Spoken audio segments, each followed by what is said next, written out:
He needs it more than you do, Anna. My mother's voice was calm, almost dismissive, as she explained why they emptied my college fund. Nearly $45,000 I'd been saving since I was 12. Marcus has a brilliant business idea, and this investment could set him up for life. You're already established in your career. I stood in their kitchen, gripping my coffee mug so tight my knuckles turned white.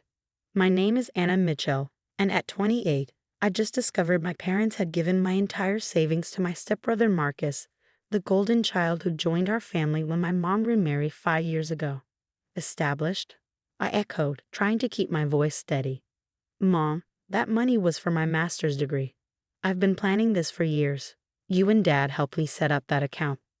Your father, she corrected sharply, isn't here anymore. Richard is your father now, and we both agree Marcus needs this opportunity. He's young, only 23, and this could be his big break. I thought about all the weekends I'd spent tutoring, the summers working double shifts at the cafe. Every birthday check from relatives carefully deposited into that account. While Marcus spent his college years partying and switching majors, I'd worked my way through school, building towards my dream of advancing my education. Did you even ask me? I managed, though I already knew the answer. That account had my name on it. Richard and I are still co-signers, she replied, turning away to fiddle with the coffee maker. We didn't need to ask.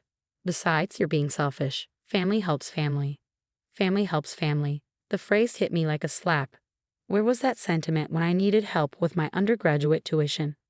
Or when I was working 60-hour weeks to make rent during my internship? Marcus had gotten a free ride through college, courtesy of his dad's connections, while I'd fought for every opportunity.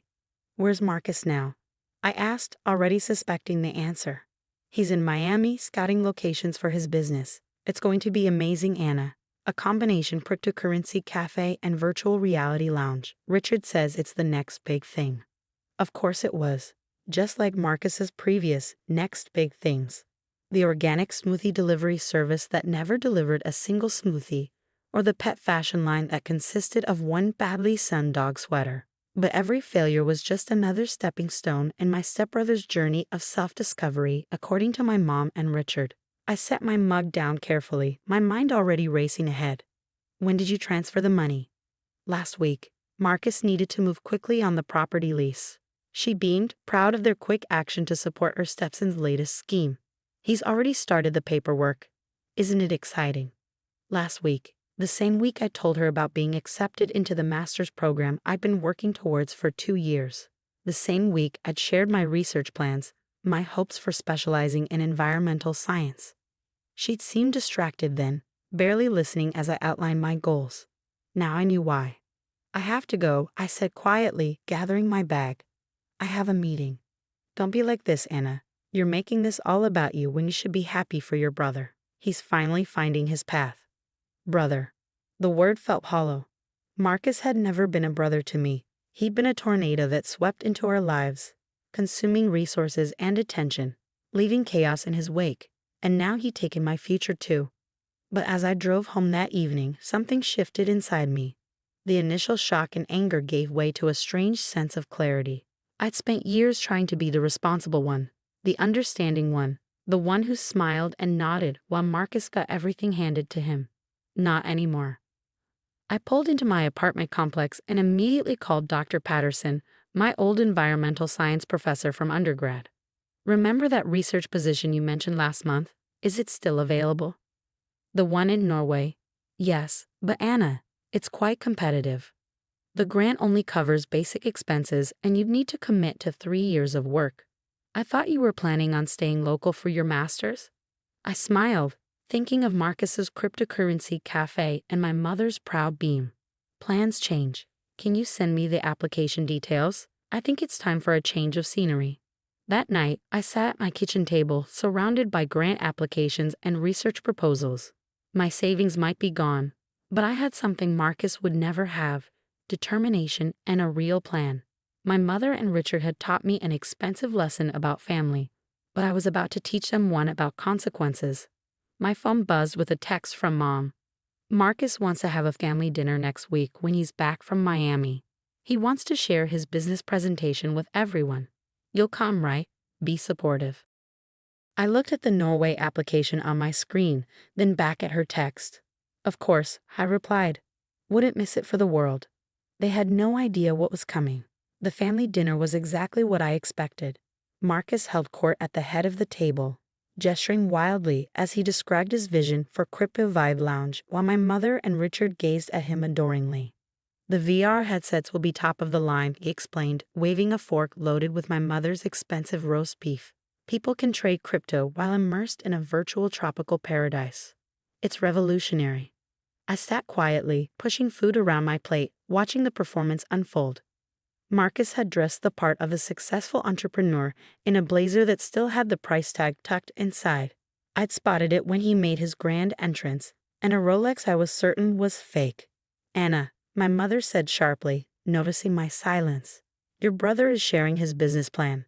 The least you could do is show some interest. I smiled, setting down my fork. Actually, I have some news of my own to share. Can it wait? Richard interrupted. Marcus needs to tell us about the property he's leasing in Miami. Oh, you mean the property he's leasing with my money? The words came out calmer than I felt. No, I don't think it can wait. The table fell silent. Marcus's confident smile faltered slightly. I've been accepted into a prestigious research program.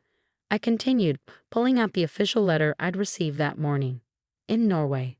Full funding, 3-year commitment, starting next month. My mother's face went pale. Norway? But what about your master's program here? Well, since my savings were redistributed, I had to explore other options. The Norwegian Ecological Research Institute is offering me an incredible opportunity. They're even covering my relocation costs. You can't be serious, Richard sputtered. You can't just move to Norway. What about family? I turned to him, my smile never wavering. Family helps family, right? That's what you all said when you took my money. Consider this me helping myself. Marcus shifted uncomfortably in his chair. Look, Anna, about the money. Once Crypto Vibe takes off, I'll pay you back double, triple even. That won't be necessary, I replied, standing up.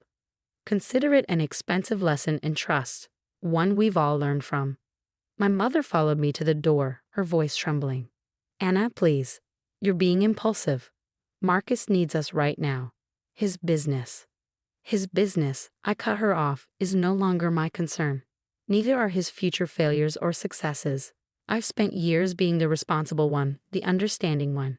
Now I'm being the one who looks out for herself. But who will help us with the holiday planning?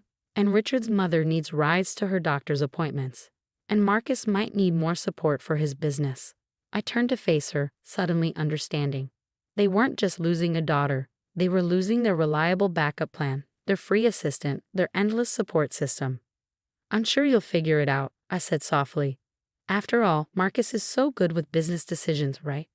The next few weeks passed in a blur of preparation. I sold most of my furniture, shipped essential items ahead to Norway, and ignored the constant stream of guilt-tripping messages from my family. Marcus's Miami property deal fell through. Apparently, the perfect location was actually a condemned building with multiple code violations. He lost the deposit, of course. My mother's texts grew increasingly desperate. Marcus is devastated. He really needed this chance. Richard's mother is asking for you. How could you abandon your family like this? What about Marcus's backup plan? He was counting on you to help with the business. I didn't respond to any of them. Instead, I focused on my upcoming adventure. Dr. Patterson had connected me with the research team in Norway, and we'd already started preliminary discussions about my role in their environmental impact study. The day before my flight, I received an unexpected visit from Marcus. He looked different, the fake Rolex and designer clothes replaced by his usual jeans and t-shirt. I messed up, he said, standing awkwardly in my nearly empty apartment. I shouldn't have taken your money. No, you shouldn't have. I agreed, continuing to pack my remaining books. Mom and Richard, they always made it seem like you were okay with giving up things for the family. For me, I never thought about what that meant for you. I paused, looking at him, and now I realize they did both of us a disservice. They taught me to take, and they taught you to give until there was nothing left. It was probably the most insightful thing I had ever heard him say. Good luck in Norway, he added, turning to leave. I hope you find what you're looking for. I watched him go, feeling a strange mix of emotions. Maybe he was growing up after all. But my path was set, and for the first time in years, I was choosing myself. Norway changed everything. The midnight sun, the crisp Arctic air, and the absolute freedom from family obligations transformed me in ways I never expected. My research team became my new family, one that valued competence over compliance, results over relationships. 6 months into my program, the messages from home slowly shifted tone. My mother's guilt trips gave way to forced cheerfulness. Everything's fine here. Marcus has a new business idea, importing vintage vinyl records. Richard's mother misses you, but we're managing. I'd heard through Dr. Patterson that Marcus's cryptocurrency cafe had never materialized. The money, my money, had disappeared into another failed venture. But for the first time, it didn't affect me. I was too busy conducting environmental impact studies, publishing research papers, and building a reputation in my field. Then came the call that changed everything. Anna, my mother's voice sounded smaller than I remembered. We need to talk. I sat in my small but cozy apartment overlooking the Norwegian fjords, watching the northern lights dance across the sky. I'm listening. Marcus's ventures, they haven't gone well. Richard invested more money, took out loans. We might lose the house. The silence stretched between us, across thousands of miles. I see, I said finally. And what would you like me to do about that? We thought, maybe you could come home. Help us figure things out. You're so good with planning, with numbers. Mom, I interrupted gently, I'm not coming home to fix this. I have a life here. Important work. More important than family? The old guilt-tripping tone crept back in. This is my family now, I replied, looking at the photos on my wall. My research team celebrating our first published paper, weekend hiking trips with colleagues, holiday celebrations with my Norwegian friends. They support my dreams instead of using them as an ATM. I heard her sharp intake of breath. That's not fair. Neither was taking my savings. Neither was expecting me to clean up Marcus's messes. Neither was treating me like a backup plan instead of a daughter. After I hung up, I received an email from Marcus. No demands, no schemes, just honesty. I get it now, why you left. Mom and Richard are talking about selling the house. And suddenly I'm expected to have all the answers, all the solutions. It's suffocating. I never realized that's how they made you feel all those years. I'm sorry, sis, really. For the first time since leaving, I felt a twinge of something, not guilt, but understanding. I replied with links to financial planning resources and contact information for a reliable career counselor. Start here, I wrote. Build something real this time. A year passed. My research gained recognition in the scientific community. I was invited to present at conferences, contribute to major environmental studies, and even received a grant to expand our research scope. My mother's messages became less frequent but more genuine. She started actually asking about my work, my life, even tried to learn about environmental science to understand my papers. Richard's mother, the one they'd used as a guilt weapon, wrote me a sweet letter. You were right to go. They needed to learn to solve their own problems. I'm proud of you, dear. Then came the biggest surprise. Marcus enrolled in community college, studying business administration. Real business, not get-rich-quick schemes. He sent me his first semester grades, all A's and B's. No shortcuts this time, he wrote. Working part-time to pay for it myself. It's harder than throwing around investor money, but it feels better. Thanks for showing me there's another way. 3 years after I left, I returned home for a brief visit. The family house had been sold, replaced by a modest rental. My mother had taken a job as a school administrator, her first real job since marrying Richard.